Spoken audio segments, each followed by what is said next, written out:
우리 변비 얘기를 하고 있는데 저는 이제 마지막으로 변비 얘기 마지막으로 그 얘기를 하고 싶어요. 일단 원인에 맞는 치료해야 되고 바이오피드백이라는 좋은 장비가 있다는 거죠. 저희 수원의 장편외과가 개원했을 당시에 수원에 바이오피드백이 아무도 없는 거예요. 그 어떤 병원에도 없어가지고 제가 깜짝 놀랐었는데 요즘에는 좋은 치료 방법이 나왔으니까 그런 거 활용하시면 좋겠다 이런 얘기를 좀 드리고 싶고 원장님 변실금 얘기 좀 하죠. 이제 변비에 네. 대해서 한 가지 더 네. 뭐냐면 이것하고 좀 연관이 좀 될지는 모르겠는데 그런 얘기가 있어요. 좋은 것의 적은 더 좋은 것이다. 그런 얘기가 있어요. 그러니까 어떤 완벽을 추구하다 보면 거꾸로 전체 지금 밸런스가 조화가 깨진다는 얘기죠. 저희 병원에서는 이제 변비에 대해서 아까 구조적인 원인은 직장류와 직장 중점칙을 얘기했는데 그것을 다 자르고 뭐 하다 보면 합병증이 생기고 공사가 커져요. 뭐 염증이라든가 출혈 생길 수도 있고 완벽하게 그걸 해결 못하지만 예를 들면 어느 한 포인트만 그 적점만 좀 넘게 해주면 환자가 알아서 볼 수 있는 것도 있거든요.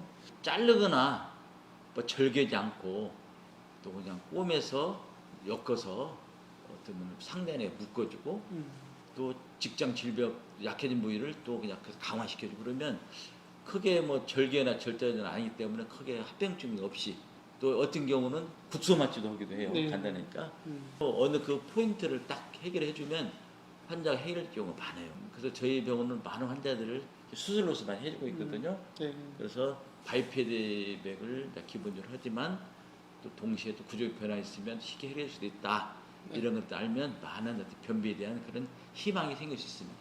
진짜 직장류나 직장점막 중첩증 정말 모르시는 분도 많으신 것 같고 심지어 의사 선생님 중에서도 모르시는 분 너무 많으신 것 같아요. 진짜 그게 변비의 원인인 경우에는 그것만 해결해주면 원 포인트만 잡아주면 변비가 해결되는 경우가 많잖아요. 그렇죠. 좋습니다. 변실금 얘기를 좀 할까 하는데요. 변실금도 사실 변비만큼이나 되게 소외되어 있는 질환인 것 같아요. 왜냐면 장문외과 앞에도 변실금이라고 이렇게 해놓고 가로쳐가지고 변실금이라는 단어 자체를 모르시는 분 되게 많으시잖아요. 네, 변이 이렇게 약간 좀 찌금찌금씩 묻거나 새거나 의도하지 않게 나오는 거를 변실금이라 그러는데 장문외과가 변실금도 굉장히 특화되어 있습니다. 특별함이 무엇인가요? 그 변실금의 한번 기전에 대해서 쭉 생각을 해봐서 왜 변실금이 올까?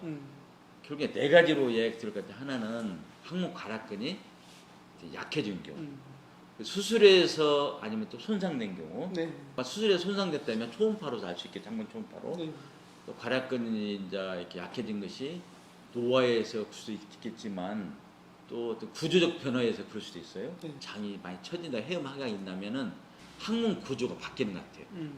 그래서 어떤 내려오고 또 벌어져 있기 때문에 어떤 항문관도 어떤 가늘어지기도 하고 또 뭔가 그 항문관의 기능도 떨어지기도 하고 그 자체도 항문관액근과 압력차를 되기도 하지만 또 하나 장이 처지거나 그러면 해음신경이 스트레칭 늘어나서 자꾸 이 신경을 손상시키기 때문에 변실금 원인이 된다고 그런 얘기가 있어요. 그래서 항문관악근이 힘이 약해진 것이 어떤 단순 노화뿐만 아니라 그런 구조적인 변화가 있는가 이런 것도 이제 봐야 되겠고요. 또 하나는 상대적인 개념인데 항문압에 비해서 복압이 상승될 경우도 또 상대적으로 변을 처음 있었잖아요. 그래서 복압이 상승된 이유는 갑자기 장운동이 촉진되든가 그러면 예를 들면 댐이 있는데 갑자기 홍수에 물이 넘쳐 흐르면 넘치듯이 뭐 그런 것들. 또 이제 간혹 보면 직장염 같은 거 예를 들어 있거나 그러면 직장 안에서 그 예민도가 증가되고 못 참는 거죠. 또는 그 직장 수러면 직장 용적이 줄어드는가 이런 것들도 원인이 될 수가 있고 또 하나 변의 묻기. 또 변이 어느 정도 형태를 갖추 있어야 되는데 적당한 붓기와 갑자기 묽어질 수도 있잖아요. 그래서 그런 것들에서 네 가지를 가만 종합해서 그 어떤 거 원인이 될까, 몇 가지가 섞여 있는가 이런 거를 어떤 종합적으로 해서 이제 판단해 주는데 뭐 치료로 본다면 예를 들면 아까 그 약물 치료라든가 뭐 이런 것들도 중요하고 식이요법 요즘에는 그 포드맵이라는 게 있어요. 포드맵 감사장님 일으키는 또 이렇게 음식들이 있어요. 뭐 예를 들면 음료수라든가 뭐 과당 이런 거 또 과일도 뭐 사과 배 이런 거 몇 가지 있거든요. 그런 것들을 좀 음식 조절해야 되고 그다음에 운동도 상당히 중요한 것 같아요. 운동을 해주면 그 자체가 뭔가 이 자율신경의 기능들을 좋게 해주는 거지만 또 하나는 변실금은 체력하고 되어 있는데요. 아무래도 체력이 떨어지면 또 힘도 같이 떨어지니까. 그다음에 심리적 안정. 심리적이 안정되지 않으면 장을 제의되라고 하잖아요. 그래서 장 운동 자체도 뭔가 불규칙적이 해질 수도 있고, 그러면 장이 어떻게 보면 기능이 떨어지면서 설사나 아니면 복통 그런 것도 다 원인이 되기 때문에 그런 것들 저희 병원에서는 또 수술도 권해요. 왜냐하면 구조적으로 봐서 장이 처졌다든가 항문이 이렇게 좀 벌어져 있거나 그러면 수술하는 건 뭐냐면 장 처진 것을 절개나 절단하지 않고 꼬매서 위에서 올려주면 항문이 쭉 올라가기 때문에 항문 구조의 변화가 깊어지는 거죠. 그리고 필요하면 항문 가략근을 간단하게 그냥 좁혀줘요. 그러면 항문은 좀 이렇게 구조적으로 좀 좁혀지면서 안으로 쭉 이렇게 올라가기 때문에 제가 해보면 뭐 그 어려운 수를 아닌데도 한 7~80% 효과가 있는 것 같아요. 상당히 효과가 좋으면서도 또 구조적인 걸 해결도 해주고, 어떤 분들은 그걸 수술해주면 항문이 짱짱해지는, 안에 쏙 들어가지고 10년은 젊어졌다는 것도 있고, 또 이 기 빠진다고 하죠. 기. 네. 기 빠진 원인이 하나, 항문이 이렇게 불편, 기가 빠져버려요.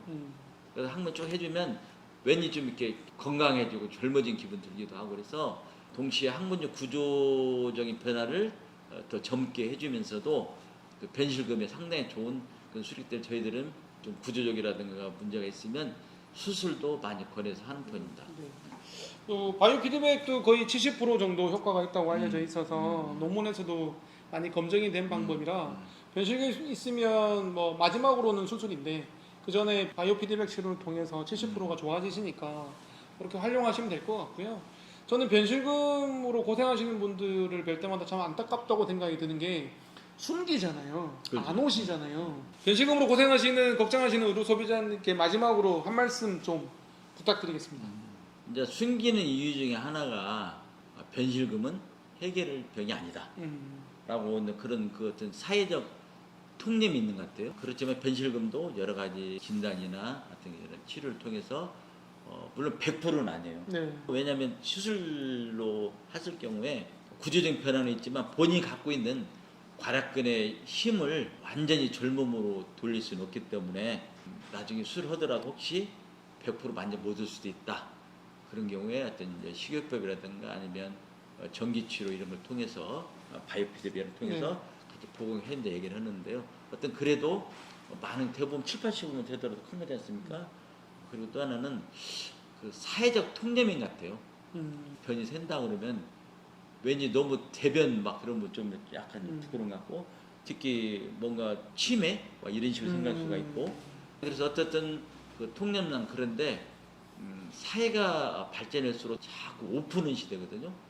오픈해야지 빨리 조기에 치료되기 때문에 해서 좀 부끄럽다고 생각하는 그런 것들을 벗어나야 되는데, 질병이란 것은 누구 책임도 아니고 또 어떤 윤리적이나 또 선악의 그런 것이 다른 얘기잖아요. 네. 그 질병 그야말로 질병이에요.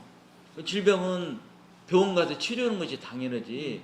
그걸 질병을 갖다 예를 들면 뭐 부끄러워 어떤 윤리적 개념처럼 막 숭배할 그런 병이 아니기 때문에 그런 것들을 의식하고 조금은 음지에서 양지로 나와야 된다. 그리고 또 사회적인 통념. 옛날에 정신과 보면 정신 환자들이 많이 안 갔잖아요. 네.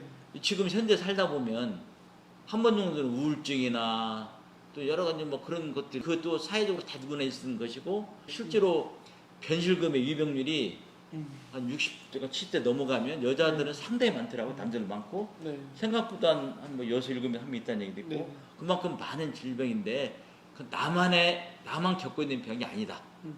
그래서 변실금은 부끄러운 병이 아니고 또 치료될 수 있기 때문에 혼자 끙끙 앓지 마시고 변실금을 전문으로 보는 병원에 가서 치료한다면 또 많이 나을 수 있기 때문에 좀 밝은 새로 나와서 희망을 잃지 않고 치료하기 바랍니다.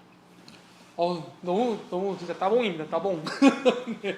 사실은 저희가 질문지만 좀 드렸는데 너무 빼곡하게 답변을 준비해 주셔가지고 사실 못다한 얘기가 너무 많아요. 너무 많은데 변실금으로 고생하신다면 장문외과에 오시면 되겠고요. 변실금을 좀 실력을 함량시키고 싶은, 늘리고 싶은 의사 선생님이 계신다면 역시나 장문외과에 오시면 하나를 배우고 10개를 퍼주시는 최성량 원장님이 계시기 때문에 큰 도움이 되지 않을까 싶습니다.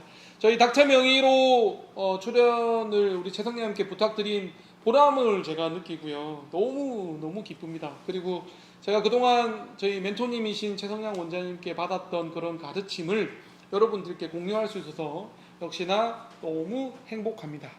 자, 5부에서는 대장내시경 얘기로 찾아뵙겠습니다. 자, 저는 장편외과 닥터 명의 진행하는 이성건이고요. 익산 장문외과 원장 최성량이었습니다. 고맙습니다. 감사합니다.